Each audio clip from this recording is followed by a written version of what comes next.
네, 안녕하세요. 매기농장 문제 풀이에 대해서 설명하겠습니다. 일단 문제에 대해 간단히 요약하면은 n 곱하기 n 격자에 매기가 n마리 존재합니다. 이제 각 매기는 xi, yi에 존재하고 무게는 wi g입니다.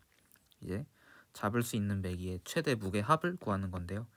이제 매기를 잡을 땐 낚시터를 설치해서 잡게 되는데 낚시터를 지을 때는 이제 이쪽 좌표가 이제 x 좌표가 되겠고 이쪽이 y 좌표가 될 텐데 낚시터는 각 x 좌표마다 그 맨 아래쪽에 붙여서 이제 길이를 0 이상으로 지어야 하고요.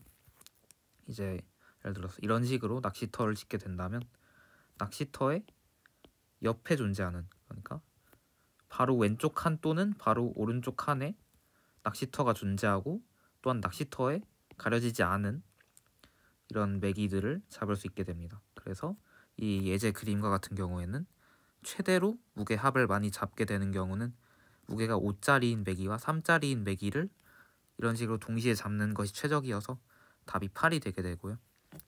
그래서 이제 서브태스크를 살펴보면 이제 서브태스크가 좀 많은데 우선 n은 10만이고 m은 30만이고요. 그래서 이제 제곱 n 제곱 내지는 m 제곱 미만의 솔루션이 이제 정해를 위해 필요하다는 것을 알 수 있고, 이제 서브태스크가 굉장히 많이 세분화가 되어 있습니다. 그래서 이제 서브태스크에 쓰이는 관찰들을 차근차근 살펴보면서, 그리고 이것이 정해와 어떤 관련이 있는지를 하나하나 살펴보도록 하겠습니다. 일단 앞쪽 서브태스크부터 살펴보면 서브태스크 1은 xi가 짝수라는 서브태스크인데요. 이제 이것은 그냥 단순히 격자에서 봤을 때 홀수가 이제 0부터 시작을 하니까 0, 1, 2, 3 있으면은 xi가 홀수인 곳에는 매기가 존재하지 않는다는 것을 알 수 있죠. 그래서 매기가 존재하지 않기 때문에 그냥 낚싯대를 끝까지 지어버려도 낚싯대를 지었기 때문에 놓치는 매기가 없어요. 그리고 낚싯대를 이렇게 끝까지 지으면은 당연히 모든 매기를 다 잡을 수 있겠죠. 그래서 이것은 단순히 모든 홀수열의 낚싯대를 지을 경우 모든 매기를 다 잡을 수 있기 때문에 모든 매기의 무게 합을 답으로 하면 되겠고요. 그 다음에 이제 xi가 1 이하이다 이런 서브태스크가 있는데, 일단 이것은 약간 생각을 해보면 이제 0, 1, 2가 있을 경우에 그 예외 처리를 할 점은 일단 2열이 없을 수 있기 때문에 그것을 일단 예외로 처리를 해주고, 이제 2열이 존재할 경우에는 낚시터를 무조건 지어야겠죠. 왜냐하면 이쪽부터는 매기가 다 없으니까 여기 낚시터를 일단 지어두는 것이 이득이고요. 그 다음에 여기서 변화시킬 것은 1열에 짓는 낚시터의 길이가 얼마냐가 중요한데요.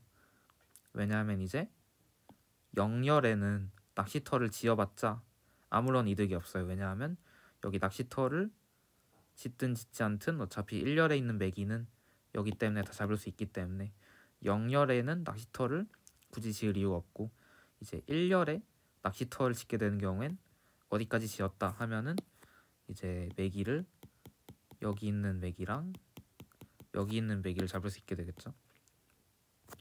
그래서 이제 1열에 짓는 낚시터의 길이에 따라서 어디까지는 0열에 있는 매기가 여기가 K라고 하면은 K까지는 0열에 있는 매기, 다음에 그 위로는 1열에 있는 매기를 잡게 됩니다. 그래서 이것을 단순히 그 앞뒤 잘 따져가지고 누적합 등을 사용하여 적절히 구해줄 수 있습니다.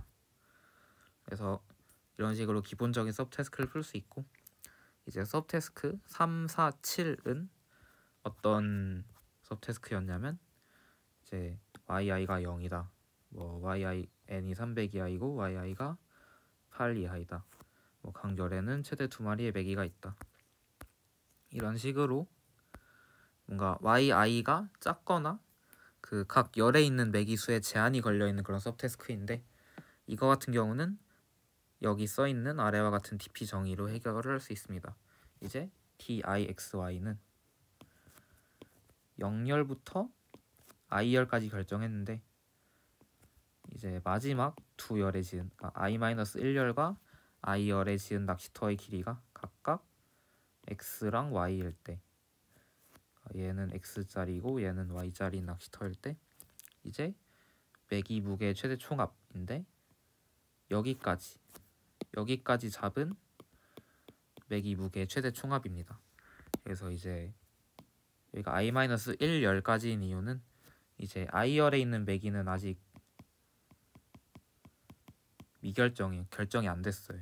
I+1열에 낚시터를 어떻게 짓느냐에 따라서 잡을 수도 있고 못 잡을 수도 있기 때문에 이제 I-1열까지의 매기는 잡았는지가 다 결정이 되겠죠. 그래서 이런 식으로 DP를 정의하게 되면은 이제 서브태스크 3의 경우에는 YI가 0이기 때문에 이제 YI가 0이라는 것은 매기가 무조건 있으면은 여기 바닥에 붙어 있다는 뜻이겠죠. 그러면 이제 문제가 2차원을 고려할 것이 아니라 이제 1차원만 고려해도 되는 문제로 바뀌기 때문에 이제 이게 예컨대 1차원 DP로 바뀌는 것이죠.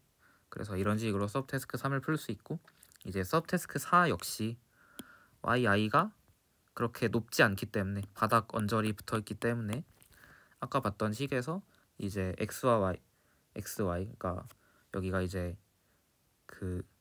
Y 좌표인데 이제 변수명을 겹치게 쓰긴 했지만 어쨌든 Y 좌표라서 같은 DP식으로 비슷하게 처리를 하면은 여기서 이제 n이 300 이하라는 조건이 추가로 붙었기 때문에 역시 시간 안에 문제를 풀 수 있고요. 이제 서브태스크 7 같은 경우에는 각 열에 매기가 최대 2마리라는 조건이 있기 때문에 이제 각 열마다 고려해야 할 낚시터 길이가 많아야 7개 있습니다. 왜 7개냐면은 여기 2마리, 여기 2마리, 여기 2마리가 있으면은 이제 여기 최대 6마리의 매기가 있는 건데 이 6마리의 매기를 Y 좌표 순서대로 정렬을 하면은 이제 인접한 매기 사이에는 여기를 뭐 어떻게 위아래로 움직여도 이 매기들이 잡히는지 안 잡히는지에 대해서 아무런 영향을 끼치지 않죠. 그래서 그리고 고려해야 할 낚시터 길이가 각 열마다 많아야 7개이기 때문에 이제 DP식을 적절히 잘 사용하여서 역시 문제를 풀 수 있고요. 이제 이런 것들은 뭔가 딱히 아이디어가 필요하다기보다는 그냥 서브태스크 조건에 맞춰서 구현을 열심히 하면 되는 그런 서브태스크입니다. 그래서 이제 이런 식으로 서브태스크를 하나하나씩 풀어나가는 방식으로 접근을 하게 되면은 물론 이런 방식이 정해의 아이디어에 다가가는데 도움이 아주 안 되진 않겠지만 사실 이 문제 같은 경우는 이런 식의 예를 들어서 이런 DP식을 세우고 이제 이걸 최적화를 해야겠다. 약간 이런 식으로 생각을 하면은 그게 잘 안 되는 문제라서 사실 서브태스크를 적당히 생각을 하다가 정해를 풀기 위해서는 다른 접근이 필요한데 그래서 정해를 풀기 위한 핵심 관찰은 결국 이제 낚시터 말고 매기를 중심으로 생각하는 것입니다. 방금 말했듯이 낚시터의 길이를 고정하는 방법으로는 뭐 n은 300인 서브태스크도 있긴 해서 그거까지는 뭐 어떻게 열심히 생각을 하고 뭐 최적화를 할 수 있을지 모르겠으나 이제 그 이상은 제가 알기로는 아마 힘들다고 보여지고요.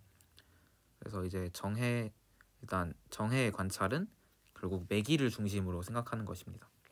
매기를 중심으로 생각하는 것이 어떤 말이냐 하면 이제 어떤 임의의 낚시터 배치에 대해서 이제 막 낚시터를 이렇게 지었을 때 잡히는 매기들이 있겠죠. 그럼 이제 잡히는 매기들이 낚시터의 왼쪽에서 잡혔는지 그러니까 이 매기가 왼쪽의 낚시터에 잡혔는지 오른쪽 낚시터에 잡혔는지 이것을 이제 방향을 부여할 수 있겠죠. 그러니까 이제 이 그림과 같은 경우에는 얘는 처음 3개는 오른쪽에서 잡혔고 그 다음 2개는 왼쪽, 그 다음 3개는 또 오른쪽.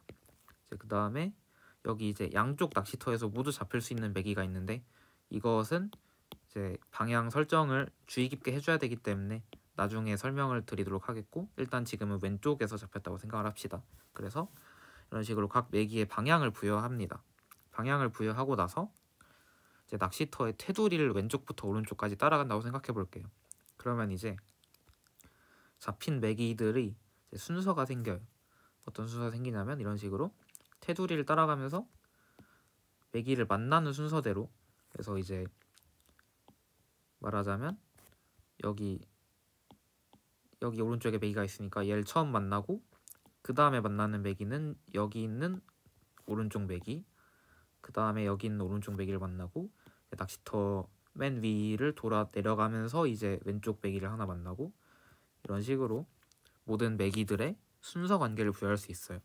이제 매기의 잡는 방향에 따라서 적절히 순서 관계를 부여할 수 있다는 걸 알았으니, 마지막으로 잡은 매기랑 그 매기가 어느 쪽으로 잡혔는지를 가지고 DP를 한다고 생각을 할 수 있습니다.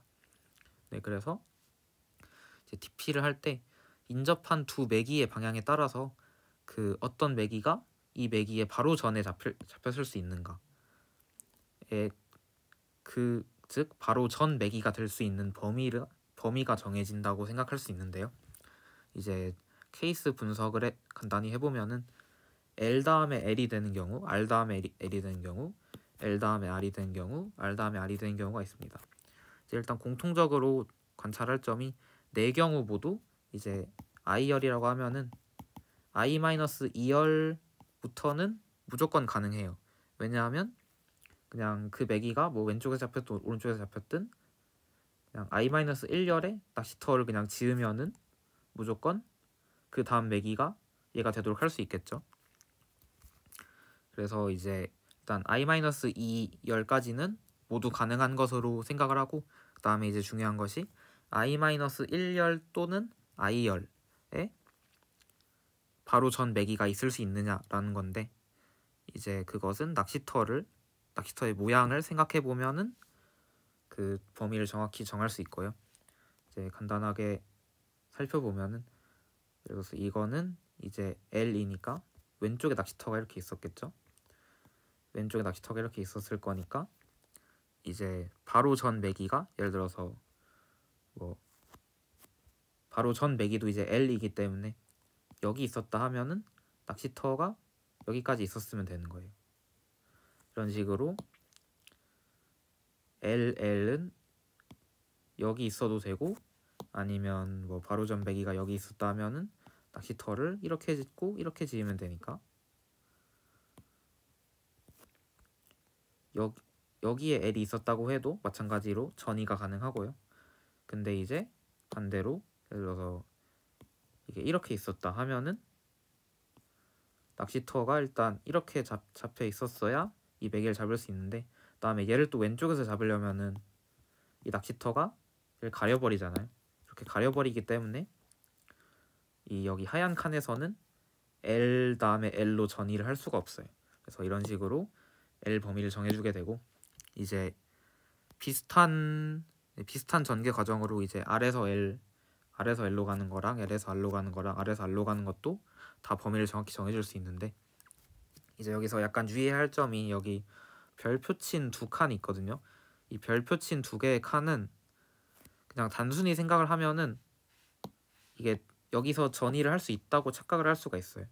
그러니까 전이를 할 수 있다고 생각을 할 수 있는 게, 그냥 LR이면은 낚시터 이렇게 짓고 그 다음에 이렇게 지으면 되는 거 아닌가? 그래서 여기서 L에서 R을 받아올 수 있다고 생각을 할 수가 있는데, 이제 그렇게 계산을 하게 되면은 이제 같은 열에 있는 매기에 대해서 그 두 번씩 잡는, 그러니까 중복해서 계산을 하는 상황이 생길 수 있기 때문에 이제 그것을 방지하기 위해서 적절히 범위를 정해주면 되는데, 그래서 이제 여러 가지 방법이 있겠지만 한 가지 방법으로는 그냥 한 열에는 L만 있다, 아니면 한 열에는 R만 있다라고 가정을 해서 이제 여기서 L에서 R로 이렇게 전이를 얻어올 수 없도록, 그러니까 여기 R에서 R은 여기서 전 받아올 수 있잖아요. 근데 L에서 R은 못 받아오는 거죠. 그래서 같은 열에 있을 경우에는, 같은 열에 뭐 낚시터가 뭐 이렇게 있을 경우에는 무조건 방향을 R로 설정한다. 그러니까 RLR 이런 식으로 설정을 하는 것이 아니라 낚시터가 있으면 RR 무조건 R만 있도록 방향을 설정을 하면은 이제 중복 계산 없이 DP를 계산할 수 있고요. 이제 이런 식으로 일단 DP의 전이 과정을 생각을 하고 이제 다음에 두 가지 배열을 정해야 합니다. LI는 i번째 매기를 마지막으로 왼쪽에서 잡았을 때 가능한 최대 합이고 RI는 i번째 매기를 마지막으로 오른쪽에서 잡았을 때 최대 합입니다. 그래서 이제 이때 그 LJ에서 LJ, RJ에서 LI 또는 RI로 전이를 할 수 있는지 여부는 이제 여기에서 봤던 이제 매기 좌표를 가지고 이 범위에 대입을 해봐서 매기 좌표의 범위가 전이를 할 수 있는 범위다. 그러면 전이를 시켜주면 되겠죠. 그래서 이제 이런 식으로 구현을 하면은 이제 LR을 각 열마다 그 0번 열부터 순서대로 계산을 하게 되면 이제 그 DP 값 순서를 그 순서에 맞게 그러니까 먼저 계산해야 되는 값을 모두 먼저 계산할 수 있도록 DP를 채워 나갈 수 있고 여기서 L은 Y 값이 큰 매기부터 R은 Y 값이 작은 매기부터 계산을 하는 그런 디테일이 있고 또 하나의 주의할 점은 0번 열에선 L 값을 계산하면 안 되고 N-1번 열에선 R 값을 계산하면 안 돼요. 왜냐하면 0번 열의 L 값은 -1번 열의 낚시터를 짓는다고 가정하는 거고 여기서는 마찬가지로 n번 열의 낚시터를 짓는다고 가정하고 DP를 전이하기 때문에 그래서 이 두 가지 값은 계산을 하면 안 됩니다.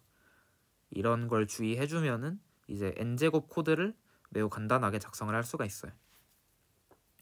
그래서 여기서 이제 L로그 N을 최적화를 하는 것은 이제 각 LR 값을 계산하기 위해서 참조해야 하는 범위가 이제 아까도 봤듯이 대충 이런 식으로 나타나게 되는데 이제 i-2열부터는 그냥 모든 매기가 다 가능하잖아요. 그래서 이것에 대해서 1번 같은 경우는 그냥 열에 대한 DP 값의 프리픽스 맥스를 계산을 하면은 매우 간단하게 값을 얻을 수 있고 이제 여기 이런 식으로 생긴 직사각형 영역 같은 경우는 이제 각 행마다 프리픽스 내지 서픽스 맥스를 계산하면 됩니다. 그래서 이제 각 행마다 계산하는 것은 사실 이 여기만 딱 계산하는 것이 아니라 이제 여기까지 합쳐서 계산을 하는 것인데 사실 어차피 1번이랑 2번이랑 겹치는 영역이 있어도 맥스 값이라서 상관이 딱히 없어요.